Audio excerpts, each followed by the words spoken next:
नमस्कार.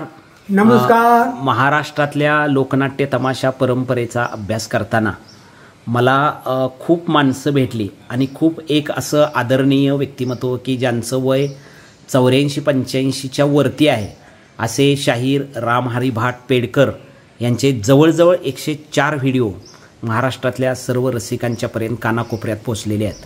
आदरणीय बापू यांचं गाव तासगाव तालुक्यातील पेड, सांगली जिल्ह्यातल्या तासगाव तालुक्यातल्या पेडगावी मराठी लोकनाट्य तमाशाचा उदय 19व्या शतकामध्ये झाला आणि विशेषतः बाबाजी साठे पेडकर हे आद्य लोकनाट्य तमाशाची उद्गाते आहेत असं म्हणायला काही हरकत नाही. त्यांचे भाचे ओमाजी कांबळे सावळजकर हे सुद्धा त्या काळामध्ये त्या दोघांच्या बरोबरीनं त्यांच्या बाबाजी साठे यांच्या बरोबरीनं होते. बापू नमस्कार. नमस्कार. तुम्ही आत्ता 1960 नंतर मराठी तमाशा परंपरेमध्ये आपल्या स्वतःच्या कला परंपरेचा, तमाशा परंपरेचा एक वेगळा आयाम घेऊन पुढं चाललेला आहात आणि खरोखर तुम्ही रसिक, तुम्ही नुसते कलावंत नाही आहे तर तुम्ही रचनाकार आहात, वगनाट्य लेखक आहात, तुम्ही काव्यरचना करता आणि अभिनयही तुमचा सरस आहे. तुम्ही बाबाजी साठे यांना गुरु मानता. या संदर्भात तुम्ही आत्तापर्यंत अनेक गोष्टी सांगितलेल्या आहेत. मला सांगा की बाबाजी साठे पेडकर यांनी मराठी तमाशा परंपरेमध्ये त्यावेळी जी वगनाट्य लिहिली किंवा रचना केल्या यात स्त्रीला कसं प्राधान्य दिलेलं आहे?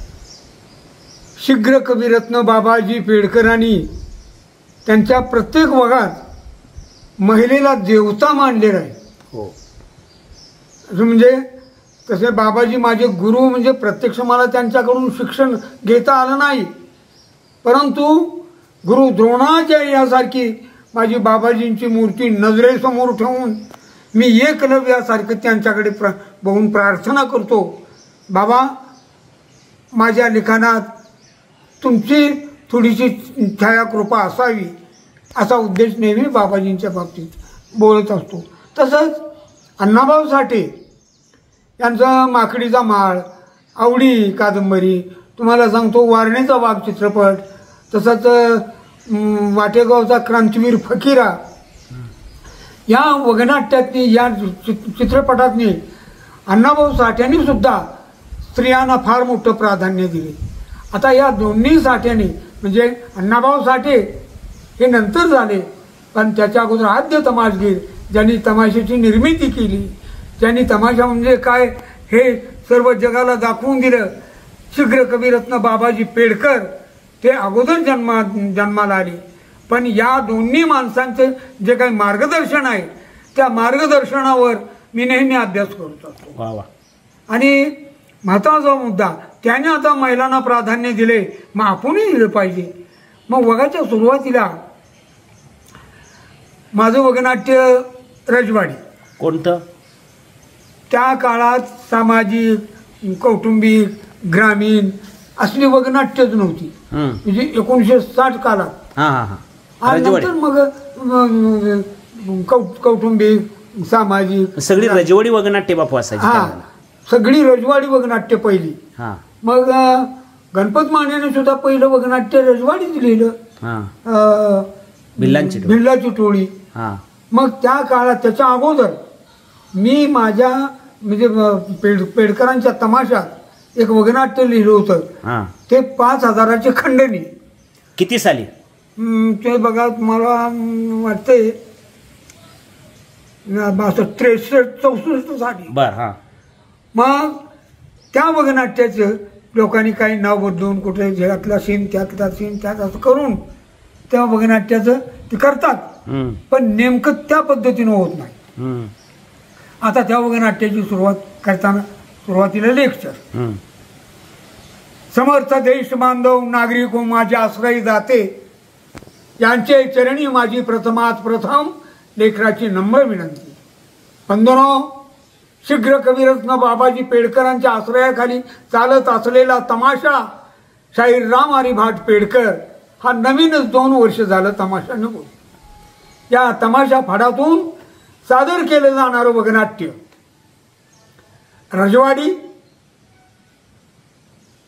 वगनाट्य 5000ची खंडणी, हे या वगनाट्याचं नाव. आता ही जी सुरुवात झाली, आता या वगनाट्यात मी काय केलंय, जसं बाबाजी पेडकरांनी आणि अण्णाभाऊ साठ्यांनी महिलांना प्राधान्य दिले, त्याप्रमाणे मी सुद्धा या वगनाट्यात महिला श्रेष्ठ मानली, याशिवाय दुसरं काही नाही. आता त्यावर छक्कड पहिली म्हणतो आणि त्यानंतर वगनाट्य. ओके.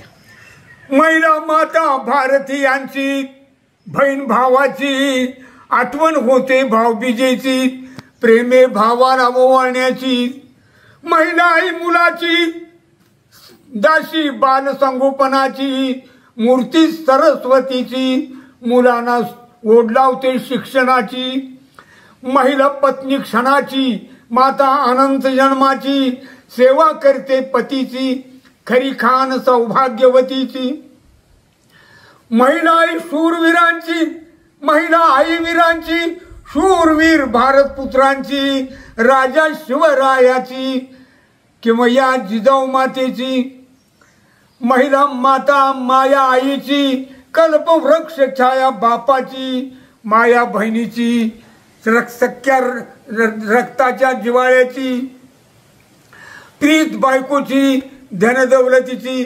बंधनो, आता माया रवी चंद्रमा असे तो बरी तुटेन माया. बहिणीची, बहीण 100 कोसावर असो, तिथून ती भावाला आशीर्वाद देते, माझ्या भावाचा सुवर्ण संसार थाटू दे आणि प्रत्येक वर्षाला मला माहेर मिळवू दे. हा बहिणीच्या आशीर्वादानंच भावाचा संसाराचा कळस आकाशात चमकत असतो. बंधुनो, शेवटच्या वखाडव्यात सांगितलंय मी, महिला माता माया आईची, कल्पवृक्ष छाया बापाची, माया बहिणीची, रक्ताच्या नात्याची, प्रीत बायकोची, धन दौलतीची. बायकोला धन दौलत आवडते. तर बंधुनो, आईला विसरू नका. आपल्या आईच्या रक्तातलं रक्त आपल्या शरीरात आहे, आईच्या हाडातले हाडं आपल्या शरीरात आहेत, आईच्या मांसातलं मांस आपल्या शरीरात आहे. हा सगळा पिंड घडवणारी जन्मदाती माता म्हणजे प्रत्यक्ष भगवंताची मूर्ती आहे. आई म्हणजे दैवत आहे. तसं श्रेष्ठ दैवत या जगात दुसरं कुठलं नाही, ती जननी माता. नका विसरू आई, नका विसरू आई, अक्का बहीण ताई, दारी फुलेल जाई, भ्रूण हत्येचा कट तुम्ही थांबवा, मुलगी मायेची पहिली वाचवा. तर बंधुनो, आता मुली वाचवा. आता काय अवस्था झाली, 60% मुलं आणि 40% मुली. आता 40% मुलींना लग्न झाली, नवरे मिळाले, संसार सुखाचा लागला, पण 60% राहिलेली मुलं आज जवळजवळ 30, 40, 50, 55 वर्षाचा एक मुलगा झालाय, अजून लग्न नाही. बंधुनो, इथून पुढे लग्न करून त्या मुलानं संसार कसा करायचा. तर आपली चूक भगवंतानं आपल्या पदरात टाकली. का तर आपण भ्रूण हत्या करून पोरीस ते पोटातच मारलं. हा एक फार मोठा परिणाम आहे. असू द्या, हे थोडंसं सांगितलं मुलगी वाचवा म्हणून. आता मूळ वगाला सुरुवात करूया. हे तुम्हीच लिहिलेला हा 1960-61च्या दरम्यानचा हा वग. हा, त्या वगाचं नाव 5000ची खंडणी. 5000ची खंडणी. हा. कलियुग गेले बिघडून, पुत्र पित्याला देईना मानत, सुनेने केला सासूचा खून, भाऊ भावाला मारी तोडून, प्रजा राजावर करी आक्रमण, प्रजा राजावर करी आक्रमण, करी आक्रमण. आता कलियुग निघाले. कलियुगाच्या ऐका रित शब्दावर चित्त ठेवा लक्षात, सुंदरी ग ग ग साळू तू महुना नारी, हे दीदी हे दीदी हे. आता हे सूर तुटला इथं. आता गरीब घराण्यातलं जोडपं. आई वडिलांनी त्या मुलाचं नाव ठेवलेलं असतंय सत्यवान. सत्यवान बोलतो. खरंच परमेश्वरा, आई वडील हे माझं दैवत होते. माझ्या आई वडिलांनी माझं भलं केलं आणि मग देवाघरी गेले. खरोखर माझं आईनं आवडीनं नाव सत्यवान ठेवलं आणि माझं लग्न ठरवलं आणि माझ्या ठरलेल्या मामाच्या मुलीचं नाव होतं धोंडूबाई. तर आईनं लग्नात माझ्या बायकोचं नाव बदललं. माझ्या सत्यवानाची सत्य सावित्री, त्या धोंडूबाईचं नाव सत्य सावित्री ठेवलं, माझ्या आईनं ठेवलं. आई वडील देवाघरी गेले. आज 4 वर्ष झालं दुष्काळानं पाठ धरल्या, शेतात काय पिकत नाही, उपासपोटी राहण्याची वेळ येते, उपासमारी चालू आहे. तेव्हा आता मी एक बेट ठरला आहे, पण सावित्रीला बोलून तिच्याच कानावर घालावं. सावित्री बोला धनी, का बोलवलं? हे बघ, आज 4 वर्ष झाली अर्धपोटी आपण खातोय पोटाला आणि जगतोय, हे मला फार अवघड वाटते. मग धनी यावर काय करायचं? यावर एक विलाज आहे. असं करू, आपलं शेत काय कोण घेऊन जाणार नाही, जाग्याला राहील. घरही कोण नेणार नाही, घर शेत जाग्याला राहील. आपण दोघं एका दुसऱ्या राज्यात जाऊन मी काबाड कष्ट करीन, तू घर सांभाळशील.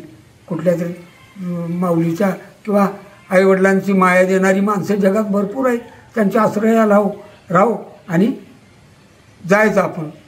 तर जणी पती हा परमेश्वर जाणणाऱ्या स्त्रीचं खरं दैवत पती आहे. ज्या स्त्रीनं पतीची सेवा अंतःकरणापासून केली, तिच्या घरी प्रत्यक्ष भगवंतानं पाणी वाहिले. असा पतिव्रतेचा महिमा श्रेष्ठ असून सती सावित्रीनं सुद्धा परमेश्वरापासून पतीचा प्राण आणला. त्यांनी पतिव्रतेच्या महान पुण्यानं पाप्याला सुद्धा परमेश्वराचं दर्शन घडतं. तुम्ही माझे देव आहात, पतिदेव, तुमच्या शब्दाचं मी बाहेर जाईन का? ठीक आहे, चला जाऊया. ती दोघं निघून जातात. आता तिथं राज्य, महाराज आपलं वयस्कर असतात आणि पुढं येऊन त्यांचं भाषण चालू. राजवस्त्र परिधान केलं म्हणून राजा हा राजा होत नाही. राजा हा जनतेचा गुलाम असावा लागतो, तरच त्याला राजपद जोगलारा सांभाळता येतो. अनेक राजे झाले, शेकडो राज्य झाले या जगात, पण या खऱ्या राजाला ओळखणारं या जगात कोणीच नाही. बंधुनो, खरा राजा कोण? तो सगळ्या जगाला जगवतो, तो म्हणजे मेघराजा.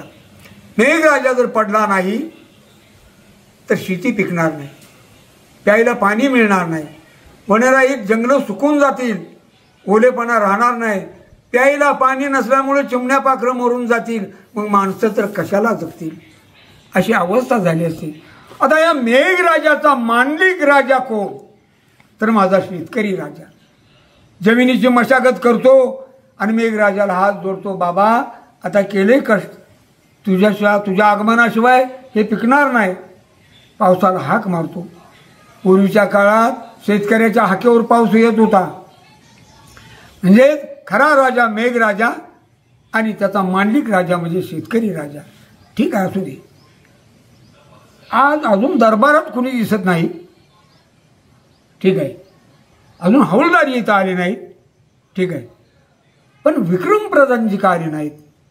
मग विक्रमप्रधानजी म्हणजे त्यांचे वडील ह्या राजाच्या पदरी प्रधानजी म्हणून असतात आणि हा विक्रम त्यांचा मुलगा. पण अगदी विक्रम म्हणजे चक्रमच असतो. त्यानं वडिलाची लढाईत मोडलेली तलवार गळ्यात बांधून तिला देव समजतो, जीवाचं रक्षण ती माझं करते असं समजून, आणि एकदम वेडपटासारखा तो, कारण बापामुळं ती जागा त्याला मिळाली. राजा बसतो तो वर येतो.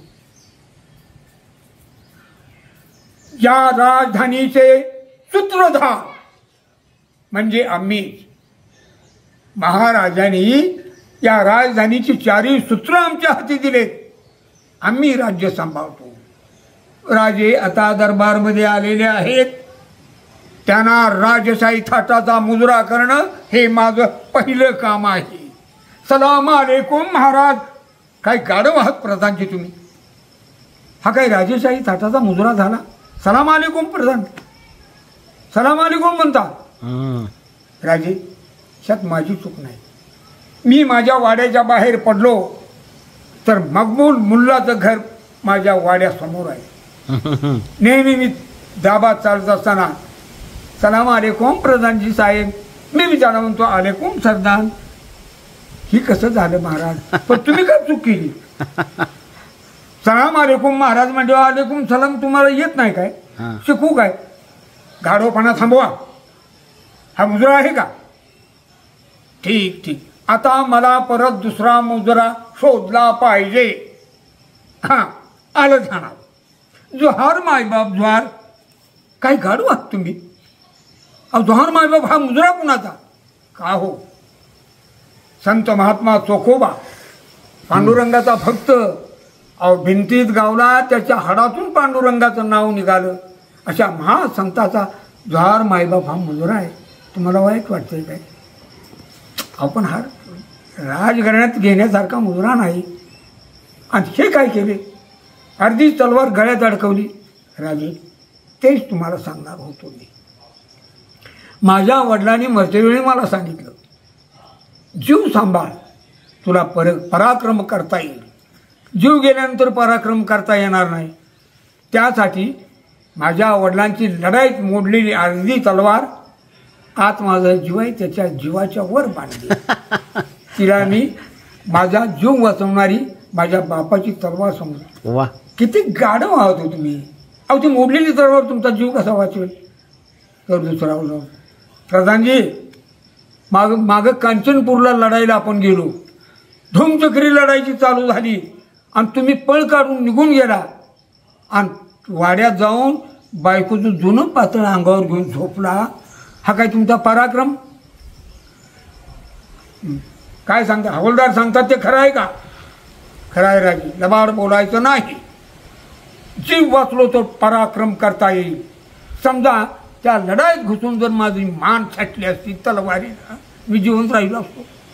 मला जीव वाचवावा लागला म्हणून धावत पळत आलो.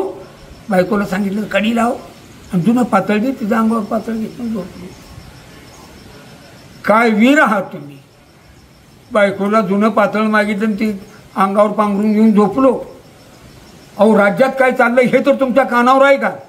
काय हो, एक खवळलेला वाघ कुणाच्या शेळ्या मेंढ्या खातो, कुणाच्या गायी मारतो, कुणाच्या म्हणजे रानात गेलेल्या शेतकऱ्यांना सुद्धा तो मारतो.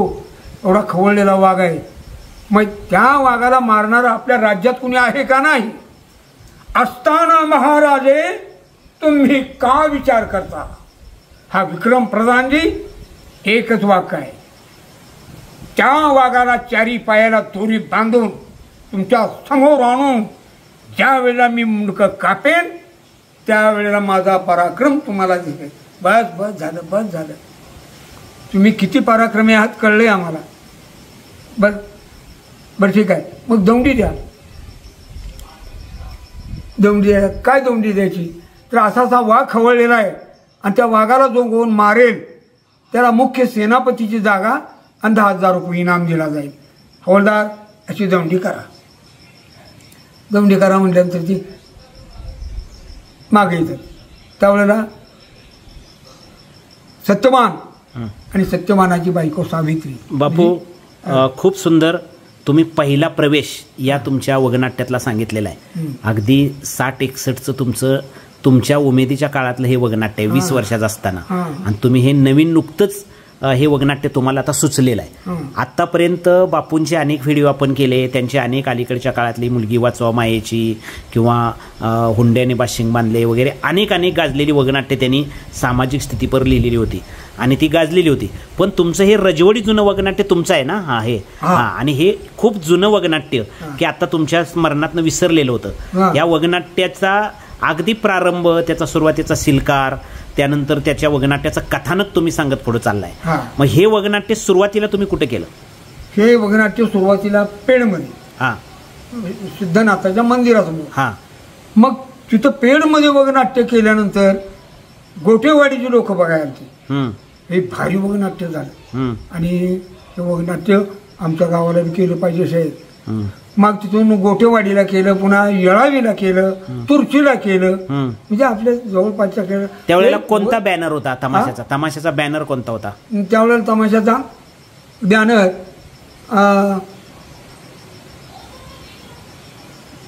शीघ्र कविरत्न बाबाजी पेडकरांच्या आश्रयाखाली चालत असलेली शाहीर रामारी भाट पेडकर तमाशा पार्टी असं बोलतो होता त्यावेळेस. हो, म्हणजे बापू हे वगनाट्य खूप सुंदर तुम्ही सांगायला लागलेलं आहे. या पहिल्या भागामध्ये, आजच्या पहिल्या भागामध्ये आपण खूप सुंदर लोकांशी किंवा रसिकांशी संवाद साधतोय. हे होते शाहीर रामहरी भाट पेडकर, मराठी तमाशा परंपरेतले सध्याचे ज्येष्ठ कलावंत आणि खूप स्मरणशक्ती असलेले. आत्तापर्यंत अनेक कलावंत जुने आहेत, ते शाहिरी करत नाही आहेत पण दुसऱ्याचं गाणं गातात, बरोबर आहे. अनेक ज्येष्ठ आहेत पण बापू स्वतः रचतात, बाबाजी साठे यांचं गातात, हे त्यांचं वैशिष्ट्य आहे. खरोखर महाराष्ट्र शासनानं या शाहीर रामहरी भाट या 84-85 वर्ष वयाच्या कलावंताचा विचार जरूर करणं खूप गरजेचं आहे. खूप स्मरणशक्ती असणारा हा कलावंत आहे बापू. पुढच्या भागात याच वगनाट्याचं कथानं घेऊन आपण येऊया आणि तोपर्यंत थांबूया. धन्यवाद. धन्यवाद.